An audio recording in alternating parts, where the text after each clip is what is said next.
Got a new sign. What do you think? Think it fits me pretty well. What up, everybody? It's Vita here. So excited to welcome you to this first episode of NEURODIVERGENT Tales. NEURODIVERGENT Tales is a project I'm starting with the hope that it would spread visibility and awareness to the experiences that neurodivergent people go through. To clarify what neurodivergent is for those of you who may not know, someone who is neurodivergent is somebody who deals with mental disabilities. I myself have borderline personality disorder, anxiety disorder, depression, insomnia, and post-traumatic stress disorder. I might be missing one. To be honest, it's really hard to keep track nowadays. So this type of project is going to be for that. True facts, true information, and honest, open experiences straight from the horse's mouth. Well, at least one horse. Probably not going to be trying to diagnose anyone. I'm always welcome to give advice about people's experiences and how they affect them, but this is not coming from any credentials I have as a medical practitioner at all. So I want to give that caveat. That being said, I'm really excited. It's going to be really cool. So let's get into the first episode. Reasons you should Google your mental disability. Been thinking a lot about this in regards to how we have conversations with our friends, our families, our loved ones about how our mental disabilities work. These people really expect us to have all the answers and to know exactly how our mental disabilities work. Some of us don't even really understand the medications we're taking. We're just hoping that they can make us feel better and feel less in pain and less isolated or whatever. Just to see what that experience was like, I googled all of my own mental disabilities. The links for those search results will be in the description below this.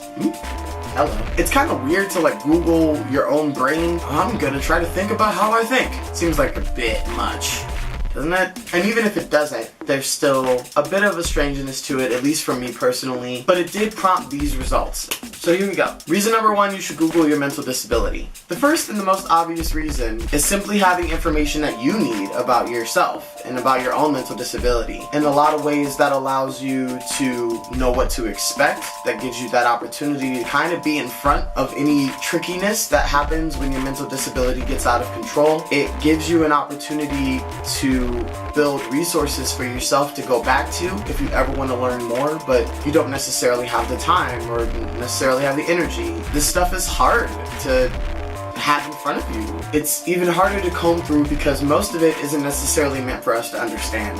It's just a whole bunch of doctors and therapists putting a whole bunch of jargon on our mental disabilities and then handing us pamphlets that say, read this, take 2 of these, come back next week. Gathering that information on your own gives you the opportunity to really sift through it and digest, and I think that's really important.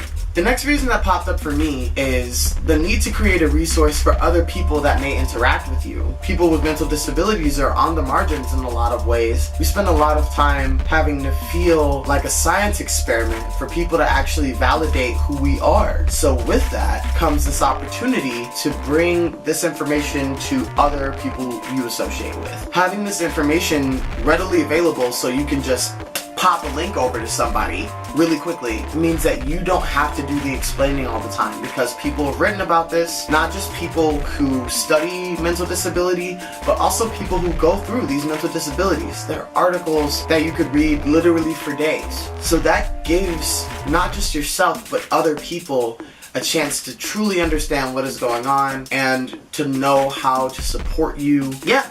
That's number 2. Number 3 is that it's really easy to get this information right now. It took me about 30 minutes to find relevant articles about my mental disability that I felt were really powerful and weren't so confusing that I wouldn't be able to read them. So that's good. The caveat here is that when we're dealing with the intersection of class and the discussion of access, a lot of it has to do with whether or not someone has the ability to get to a computer. And it's a really good thing to think about as we move forward into a world where information is literally being erased from the internet. If you don't believe me, check out the White House Gov website. It's a scene. So now is a really good time to call on your folks, be like, hey, I want to learn as much about my mental disability as I can before the potential of that information disappearing occurs. Can you help me? And if you were somebody who has that resource, and it's even just having access to a computer, having access to printing something out, if you have that access, go for it. Share it with people.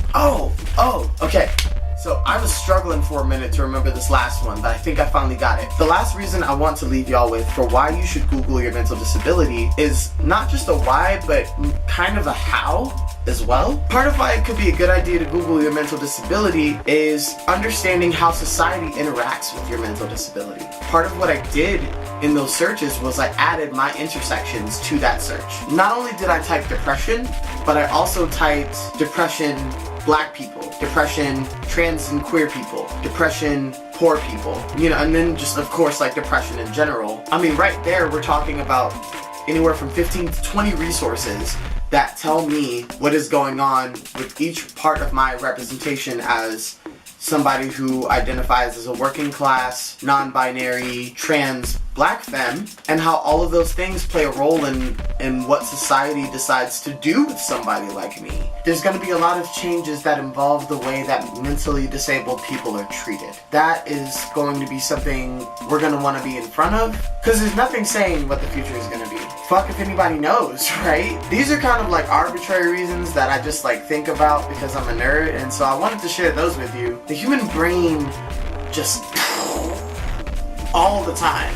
I think it's really, really cool for us to start being more aware of how our bodies operate and how our brains operate. It may even help us in the future figure out like understanding how to counter a trigger maybe, and how to remove a trigger from a person's life. It can be used in healing tactics, this knowledge. There's all sorts of really, really cool, really, really powerful things that can happen with the knowledge that we have about our neurodivergence. So that's kind of like a last little one, kind of like a bonus, you know, just gotta throw it in there. Thank you so much for checking out this video. I am so grateful that there are people who are still checking out this channel. It's almost 2 years old now, and I couldn't be more excited for there to be more videos on this channel. Let's make it happen. This is the year, I think, more than ever, we're gonna need our spirits and our energies out there to truly affect some things. If you like this video, please like this video.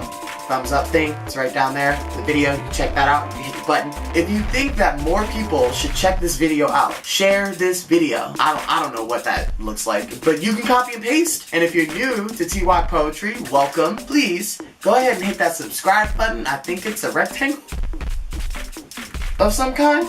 Hit the subscribe button. Please stay tuned. Please stay involved. That being said, I witness you. I love you. And I lift you. This is VDE, Neurodivergent Tales. Peace!